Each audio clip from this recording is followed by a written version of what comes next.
అది ఏ రకంగా అయినా వినిపిస్తాం. ఇందాక హరీష్ గారు మీరు మాట్లాడుతూ కథ ముందు అనుకున్న కథ వేరు, తర్వాత కథ వేరు మారిపోయింది. ఎందుకు మార్చాల్సి వచ్చింది ఆ కథ అంటే? ముందు అనుకున్న కథకి తర్వాత చెప్పాను నేను చాలా ఇంటర్వ్యూలు చెప్పాను. ఒక లవ్ స్టోరీ అనుకున్నాను, ఖుషి ఎక్స్టెన్షన్ ఒక లవ్ స్టోరీ అనుకున్నాము. దాంట్లో అన్ని కమర్షియల్ ఎలిమెంట్స్ కుదరట్లేదు కాబట్టి ఆ తర్వాత మార్చాల్సి వచ్చింది. సరే, హరీష్ శంకర్లో ఇంత మార్పు రావడానికి కారణం ఏంటి? ఈ మధ్యన వరుసగా క్షమాపణలు చెప్పడం ఇవన్నీ వరుసగా ఏంటి? తప్పు చేసినప్పుడు చెప్తాం. వరుసగా తప్పులు చేస్తున్నాం ఏంటి? వరుసగా ఏంటి? సురేష్ కొండేటి ఎలాగో మారడు కాబట్టి హరీష్ శంకర్ అన్న మారాలి అని కానీ తీసుకుంటే హరీష్ గారు ఇక్కడ సార్ హరీష్ గారు ఆయన యాక్చువల్లీ ఈ సినిమాతో మీకు ఎక్కువ ట్రావెల్ ఉంది. నవీన్ గారు చెప్పినట్టు స్క్రిప్టింగ్ స్టేజ్ నుంచి చాలా ఇయర్స్ నుంచి ఉన్నారు. అండ్ కళ్యాణ్ గారితో సెకండ్ సినిమా మరికొన్ని గంటల్లో రిలీజ్ కాబోతుంది.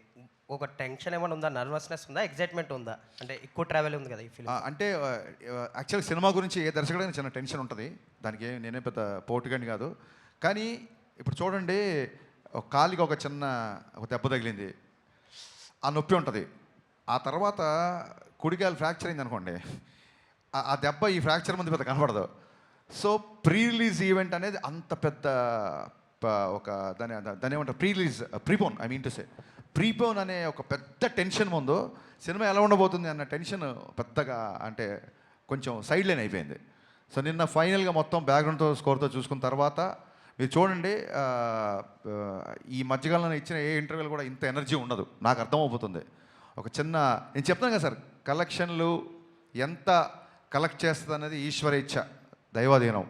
కానీ ప్రతి ప్రేక్షకుడు, ప్రతి ఫ్యాన్ థియేటర్లోకి వచ్చి సంపూర్ణంగా ఎంజాయ్ చేసే సినిమా. నేను మళ్ళీ చెప్తున్నా, ఆ విషయంలో మట్టుకు ఐఎమ్ సూపర్ కాన్ఫిడెంట్. మీ సినిమాలే కాకుండా మిగతా సినిమాలు కూడా మీరు సింగిల్ స్క్రీన్లో చూస్తుంటారు, శ్రీరాములు థియేటర్లో గట్రా.